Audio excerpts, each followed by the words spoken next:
How I dominate Facebook Marketplace and make the best deals imaginable. I'm going to give you... Ooh, hang on, I've got to start again.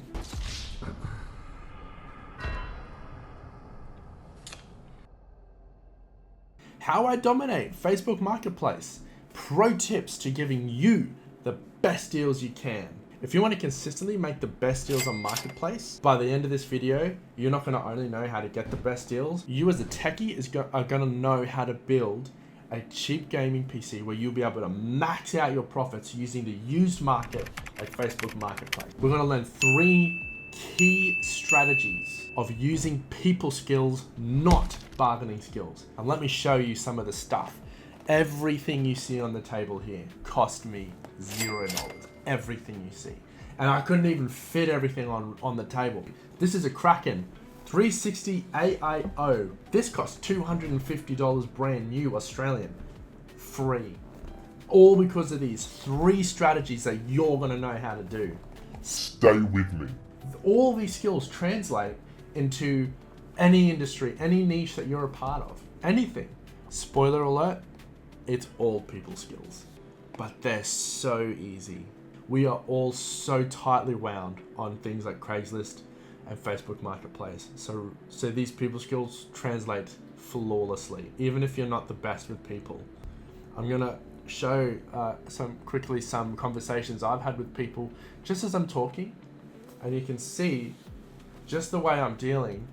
It might just look like casual chit chat or casual like demeanor or whatever, but there's strategies, intentional strategies that I'm putting in place during this overlay that you're looking at in every conversation that is so intentional, so deliberate, and it will just break it'll break their reservations with you.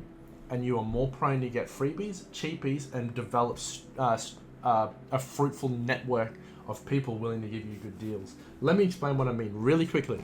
I got 5 SSDs, $6 each USD, roughly. And this person, I built a network with this guy, and he's loaned me 2 graphics cards to do videos on, right? And he's going to give them to me 1/4 or 1/5 of the original buying price. And they all work, right? He's got RAM, hard drives, he's got motherboards. We've got all sorts of different things because I started a network with this guy. I was in sales for 10 years.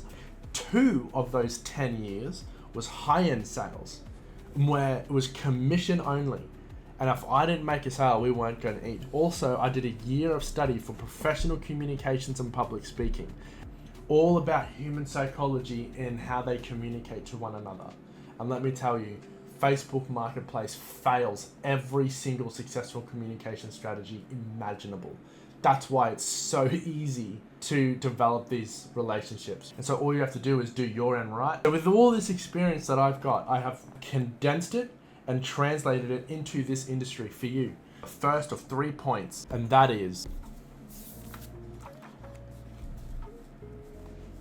stop treating it like a marketplace. Now, before you start yelling at me, I know it's in the name, relax. I understand it's Facebook Marketplace. My answer to you, be the change you wish to see.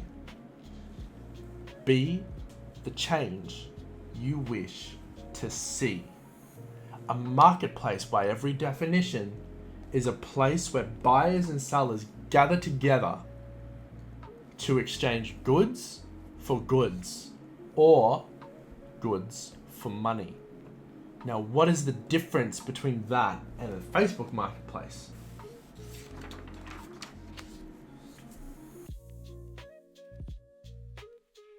Is that most of the time, it's at your own home or their own home. Now, there are public meetups. I don't do that. Most of the time, those people want to do that, from my experience, is because they don't want you to know where they live, because their product that they're selling is mostly defective, at least in the tech industry. Giving someone your address is an extremely intimate thing to do. We are taught not to talk to strangers, yet here we are giving them our home address. There's always a sense of unease that comes with that every single time. 100% of the time when it comes to me giving them my address, It's just always uncomfortable. Because you feel that way, so does the person that you're buying from. They feel that way about you. They don't know you. So change your mindset that this is not a marketplace. Facebook Marketplace is, in my opinion, such a huge failure. It's because it tries to act like a marketplace without having what makes a marketplace in place. Oh my gosh.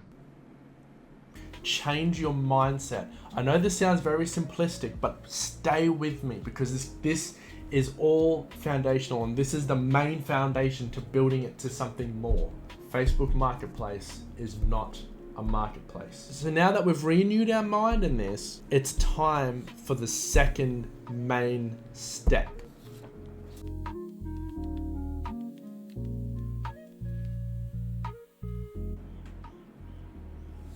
Do it. Number 2, develop trust. If you see a listing that looks good to you, open the conversation with their first name. Do not open the conversation with, "Hey, is this available?" you're better than that. Don't do that. "Hey, is this available?" Be better. Have you heard of something called the name liking effect?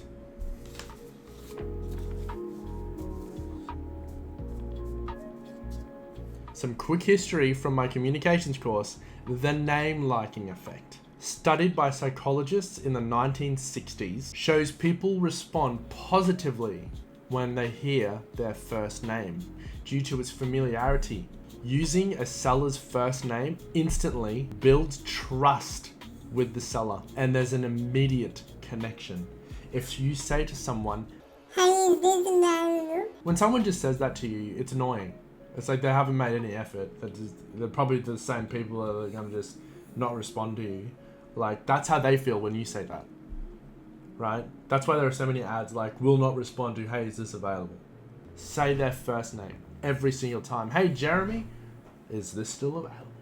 So in essence, hearing one's name isn't just to build a connection with that person. It's not just about recognition. It's an emotional signal that promotes feelings of safety, connection, and positive regard, which is why it's so effective in fostering trust. This is part of the foundational building where the seller starts to trust you as a person, not just some other dude that's trying to get their deal. All you have to do is use their first name. It's not that hard. Use their first name throughout the chat as well. Every now and again, just go back to it. So after one message and you're sort of liaising times or like details or asking questions every now and again, something like, hey, Jeremy, just one quick question. You're slowly starting to develop a cultivation of trust, that foundation of personal connection with that person. They're not even going to notice it. They're going to feel a connection with you. It works 100% of the time.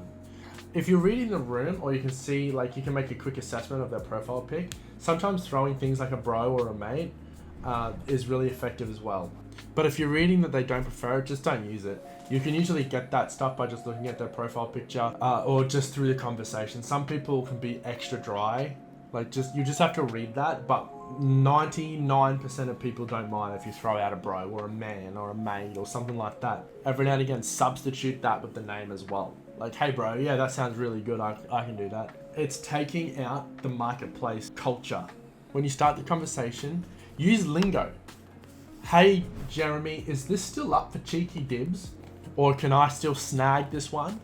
Stuff like that, you've instantly put yourself, I'm not a bot, I'm a human. It's creating a new culture between you and the seller. They instantly know that this guy's got a personality and that he's interesting and that he's not going to waste my time. It puts the seller at ease knowing they're not dealing with a sketchy person. Use emojis. I don't care if you don't use emojis in your friendships. Use emojis on Facebook Marketplace. It's not that hard. You can sacrifice a little beyond yourself to use an emoji. Do you know what that does for people? A single emoji, a smiley face. I'm not a big emoji dude, but I'm using them all the time on Facebook Marketplace. It helps remove the sense of stranger that you carry with you the second you approach them. So you tie this in with things like nicknames, first names, emojis. It helps them feel connected to you as a person. It's because emojis are used between friends. Use cautious language. Use cautious language. Don't ever say these words in this order. What's your address? That is the stupidest question you could ask a seller. That is just creepy to ask that. Now you need their address, right? Because you're gonna go pick something up from them. So how do you pick something up without their address? But you ask the address. It's all in how you word it. Even if they give you their address, if you word it like that, trust is gone. It's super shady to ask it like that. So what you do, you can ask it like this. When you're ready, can I have the pickup address? When you're ready, can I please have the pickup address? You're submitting to them any kind of control. So it's in the phrasing, when you're ready, it's giving them control. But because this is their address, this is their item right now, they're in control. You recognize that, you respect that, you honor that, and you're just going, you're the one. When you're up for it, let me know where to meet you. They're going to give you their address. They know what the question is. It's just phrasing it in a way which keeps them in the position of authority. That's what they want, and that you understand that they have the authority.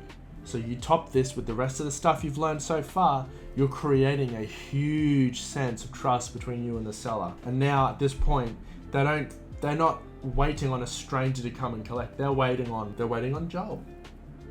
Now, quick word from our sponsor, Raid Shadow Legends. Explore and fight. I'm just joking. Number 3, respect. R-E-S-P-E-C-T. Tell me what it means to me.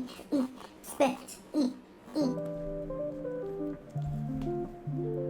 Be on time for your pickups. I did a pickup today, and the guy said, he was impressed how I said 9:30, I showed up at 9:30. It's respect. They have better things to do than wait for you. Being late is an anomaly. It is not a chronic behavior. If you're regularly late, then you have a chronic issue and you need to deal with that. That is one of the ultimate signs of disrespect. If it's appropriate, if you can, shake their hand. It's not a marketplace. You are meeting someone. Shake their hand. You know, obviously there's times where you can't. They're carrying something with 2 hands, or sometimes you can just read the room. If they're really busy, and there are people that just don't care, right? You can still build the trust, but they just don't care. They just want you gone. Don't bother. Just grab the stuff and go. That comes down to respect. Read the room. Read the behavior. Look at the body language. Are they looking at you? Where are their feet pointing? Are their feet pointing away from you? That usually means they want to leave. They want to go somewhere else. Their mind is not on you. Their mind is somewhere else. Most people, you have the opportunity and the time to give them a handshake. If you can't, give them a warm smile. What you're doing is you're acknowledging that you are meeting someone new. That's critical in this exchange. I ask an open-ended question when I get there. When you get there, shake their hand, look around and say, This is an interesting area. What brought you over here? they can't answer that with a yes or no. They're gonna tell you a little bit about what brought them there.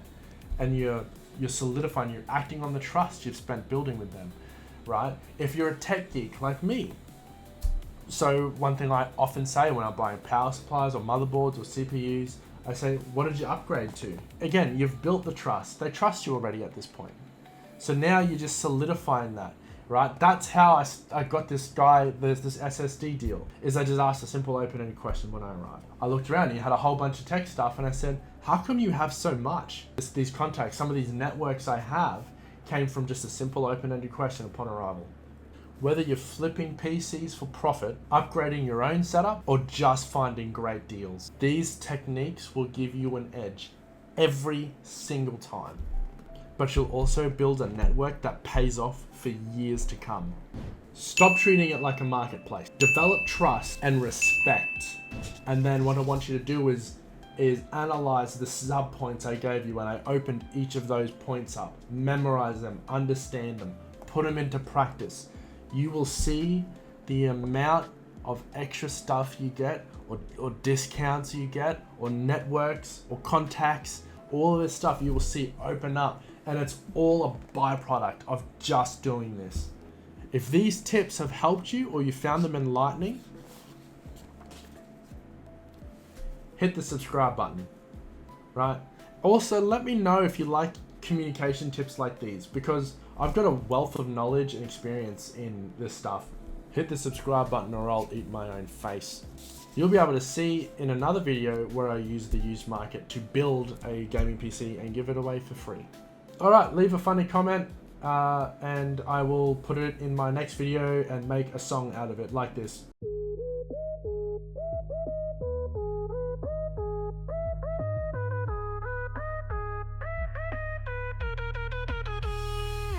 Let go, my PC keeps freezing when I'm gaming with a 6800X to help me play solitaire on 480 deep without lag. I'm running Win 311 with 2 megabytes RAM, but my hard drive is a decent 100 megabytes. J-Rose XP60F.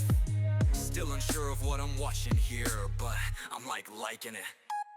Suck Tawny, playing Power World on my 5700 XT reminds me of my nephew at Christmas, where he was running around calling everyone fat boys, when in reality he's the fat boy.